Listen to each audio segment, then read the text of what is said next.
guys have any other questions or questions about other services or setups, I can answer anything about any of them. How will IRL streaming change with the introduction of 5G? Well, we might not need any of this. Hot Chubby and I were the first ones to ever do a real-life test at the same location where I had 4 sims set up. It might have been with my live view, and she was using her cell phone only on 5G, and her connection and stream held up way better with higher quality than my stream did with 4 to 6 SIM cards. Theoretically, 5G has better human body penetration, or there just weren't many people on it yet. It's kind of hard to know for sure. She did not need a multi-sim setup for streaming in a crowded music festival. That would be a big game changer, wouldn't it? How do you change scenes? I have self-coded a couple programs that run on the Linux server. I got some Python running, Node.js running. Like my Python code is doing bitrate detection, so if the bitrate gets too low to transmit the video signal, which is to the be right back scene on OBS, it sends a signal to that machine to switch scenes, and then my Node.js and a bot will watch for chat commands and do whatever I programmed it to do. So that's all self-coded and stuff that I've enhanced over the past year. What does the autofix command do? I don't have an autofix command. If Synapse is using one, it's probably similar to what I have. Because there's this issue when streaming with any kind of hardware encoder that if the bitrate gets too low to transmit properly, if it's going too slow and gets too low, the video and audio will get desynced. So to prevent that, we have the auto switching to the be right back scene. It stops the video player, switches to another scene, and then restarts it once it knows it can handle it again. At least my fix command tells the bonding software to restart and resync. It's possible the Synapse server does some kind of similar trick. It's kind of like a last resort. Something catastrophic has happened where the video is messed up, so it's just a reset. And I think that's why some other people have failed with using Teradeks, is because they would have that desync transmission issue with no way of handling it or fixing it, especially automatically. So that's something I made. Where are you? 7-Eleven. Still recording. Question for the ladies in the audience. Boxers or briefs? Okay, software time. How do you get your speaker to not turn off? That was one question I saw. With Bluetooth speakers, some of them have like auto standby or auto turn off to save battery if there's no sound coming through them. So I use a custom soundboard app. I think that's even what it's called.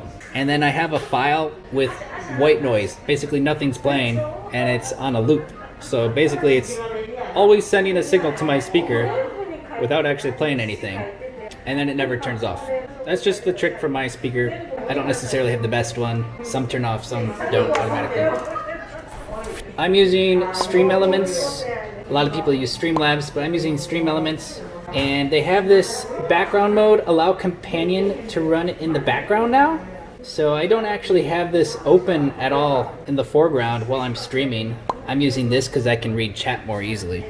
So once this app is running, you need to use your Windows server and click play on the media share page so that media share will play when someone sends a donation. It's kind of a bad design with the way Stream Elements has done it, because you have to have a physical web page open to handle playing the media. This is only with Stream Elements. Streamlabs does not work that way.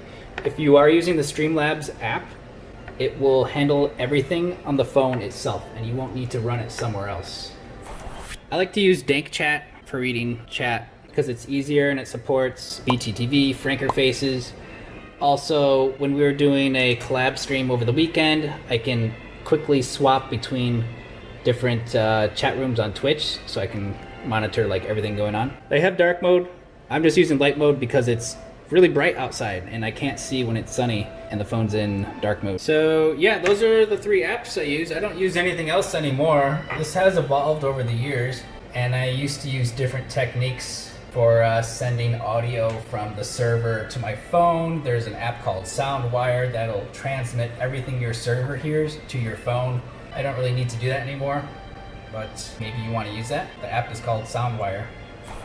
Could you sell your tips and programs to other streamers? Oh, someone's already doing that. Synapse and Unlimited IRL, they are doing that. You can pay for their consulting fee. I will match their rate. But no, I've never really helped anyone with this because most people probably don't use Teradek. The only difference with a live view is you're sending it to a server in the cloud. You have to use a live view server, but they're pretty cheap at only $45 a month, and you don't have to pay for bandwidth. So you can hit, 1080 or higher, 60 FPS or higher, but you have to pay more. I'd price it out to, if you want 60 FPS at 1080 and you're streaming full-time IRL, like 45 hours a week, you're looking at around $250 a month just for the servers and cloud. So that's kind of a lot. My preference is to step it down a little bit, maybe save $100. I missed it. What's DTAP? It's the port connection on the wire that connects to the battery. Live views offer a similar cable. It's a universal connector that can connect to all different sorts of batteries. With the unlimited Synapse solutions, how much control do you retain? They give you TeamViewer access to remote into the Windows server, not the Linux side. So you have control over your Windows OBS program and anything else running on that Windows. Base offerings though, you're on some kind of shared solution. So I've run into some issues where if there's too many people using it or using the network, the stream didn't work. And that happened a couple times while I was traveling here in Japan. You can pay them more for a dedicated solution as well. Or you can set it up yourself, like I did. Japan internet is bad? Yeah, it's the worst I've experienced in the 7 to 9 countries I've visited or lived in the past year. Well, I thought Japan was at the top for stable internet. No. We've gotten emails from the internet providers saying that they can't handle the amount of usage that people have been needing during this time of coronavirus. So they've been throttling people earlier and giving people less data, etc., etc. So we have spreadsheets just for these internet providers and different kinds of SIM cards here in Japan that we've tested over the months because it's been a real fight and a real problem. All right, guys, that concluded the demonstration and Q&A that occurred during the live stream. But if you have any more questions about my setup or about other people's setup, you can ask on my Discord, discord.gg/cjride. That's where you can find me and other people in my community. We're always answering tech questions. So good luck with your future live streams, and I'll see you on Twitch.